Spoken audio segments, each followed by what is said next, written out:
ખેતી માટે tractor, pipeline, rotavator, solar pump કે અન્ય સાધનો પર સરકારની સબસિડી લેવા માંગો છો તો આ વિડીયો પૂરો જરૂર જુઓ મિત્રો.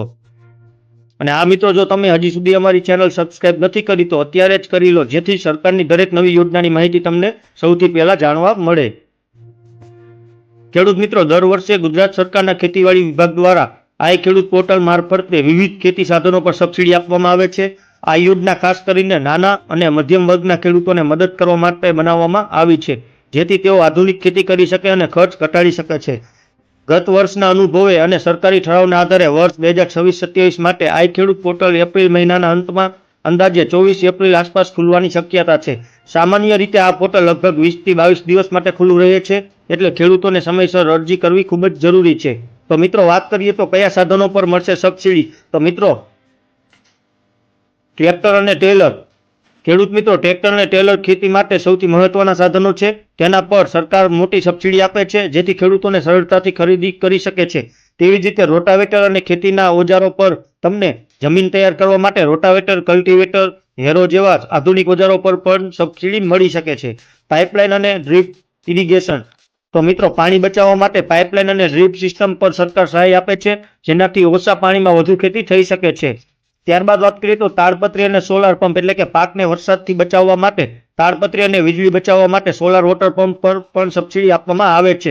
ત્યારબાદ વાત કરીએ તો અન્ય સાધનો, એટલે કે આ ઉપરાંત વાવણીયા, પંપ સેટ, પાવર ટીલર અને અન્ય ખેતી સાધનો પર પણ સહાય મળે છે. એટલે કે મિત્રો, તમને અમે ઉપર જણાવેલ છે તેવા અન્ય સાધનો પર પણ સબસિડી મળવાપાત્ર છે.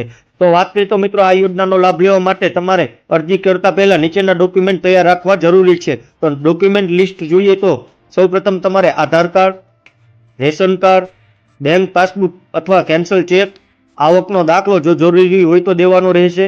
ત્યારબાદ 7/12 અને 8 ઉતારા અને આધાર લિંક મોબાઈલ નંબર, એટલે કે ખાસ ધ્યાન રાખો કે તમારો મોબાઈલ નંબર આધાર સાથે લિંક હોવો જોઈએ, કારણ કે તેના પર ઓટીપી આવશે ને તેના દ્વારા તમારું ફોર્મ સબમિશન થાય છે. ત્યારબાદ ઓનલાઈન ફોર્મ ભરવાની પ્રક્રિયા આપણે જોઈશું મિત્રો. તો સૌપ્રથમ બ્રાઉઝરમાં તમારે જવાનું રહેશે અને તેમાં તમારે iKhedoot.gujarat.gov.in ની ઓફિશિયલ વેબસાઇટ ઓપન કરવાની રહેશે. ત્યારબાદ જોઈએ તો હોમ પેજ પર યોજનાઓ પર ક્લિક કરો અને ખેતીવાડીની યોજનાઓ પસંદ કરવાની રહેશે. તમે જે સાધન માટે અરજી કરવા માંગો છો તેની સામે અરજી કરો તેના પર ક્લિક કરવાનું રહેશે. ત્યારબાદ સ્ટેપ 4માં જોઈએ તો જો તમે પહેલા રજીસ્ટ્રેશન કર્યું હોય તો હા પસંદ કરવાનું, નહીતર ના કરીને નવી વિગતો ભરીને તમારે મિત્રો રજીસ્ટ્રેશન કરવાનું રહેશે, જેમાં બધી માહિતી ભરીને ફોર્મ સેવ કરો અને કન્ફર્મ કરો તેના પર ક્લિક કરવાનું રહેશે. ત્યારબાદ મિત્રો વાત કરીએ તો જે અરજીની પ્રિન્ટ કાઢીને ગ્રામ પંચાયત અથવા ખેતીવાડી કચેરીમાં જમા કરાવવાની જરૂરી છે, નહીં તે સૂચના ધ્યાનથી વાંચવાની રહેશે મિત્રો. ત્યારબાદ અરજીનું સ્ટેટસ અને ડ્રો પ્રક્રિયા, એટલે કે અરજીનું સ્ટેટસ ચેક કરવા માટે ખેડૂત મિત્રો અરજી કર્યા પછી તરત જ સબસિડી મળતી નથી, પહેલા ઓનલાઈન ડ્રો કરવામાં આવે છે. તમે આઈ ખેડૂત પોર્ટલ પર જઈને તમારો અરજી નંબર નાખીને સ્ટેટસ ચેક કરી શકો છો. જો તમારું નામ ડ્રોમાં આવે તો તમને પૂર્વ મંજૂરી ઓર્ડર મળશે, ત્યારબાદ જ તમને સાધન ખરીદવાની પરવાનગી આપવામાં આવે છે. તો મિત્રો, તેનું એક ઓફિશિયલ લેટર છે, તે વર્ષ 2025-26 માટે આઈ ખેડૂત પોર્ટલ પર અરજીઓ મેળવવા પોર્ટલ ખુલ્લું મૂકવા બાબતે.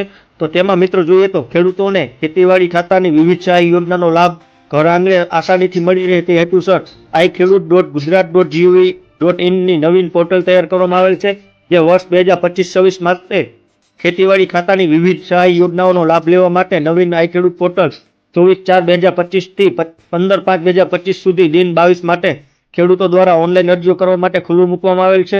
અરજી કરતા પહેલા ખેડૂતોએ નોંધણી કરવી ફરજિયાત છે, તેમજ નોંધણી કરવા માટે મોબાઈલ નંબર નાખવો ફરજિયાત રહેશે. નોંધણી થયા બાદ લાભ મેળવવા માટે ખેડૂતને ઓનલાઈન અરજી કરી શકાશે. તો ખેડૂત મિત્રો, છેલ્લી તારીખની રાહ જોયા વગર વહેલી તકે ફોર્મ ભરી દેજો, કારણ કે છેલ્લા દિવસમાં સર્વર ડાઉન થવાની સમસ્યા થાય છે. જો તમને કોઈ પ્રશ્ન હોય તો નીચે કોમેન્ટમાં જરૂર પૂછજો, અમે તમને જવાબ આપવાનો પ્રયાસ કરીશું. આ વિડીયોને તમારા વોટ્સઅપ ગ્રુપમાં વધુમાં વધુ શેર કરો, જેથી કોઈ ખેડૂત ભાઈ આ યોજનાથી વંચિત ન રહી જાય.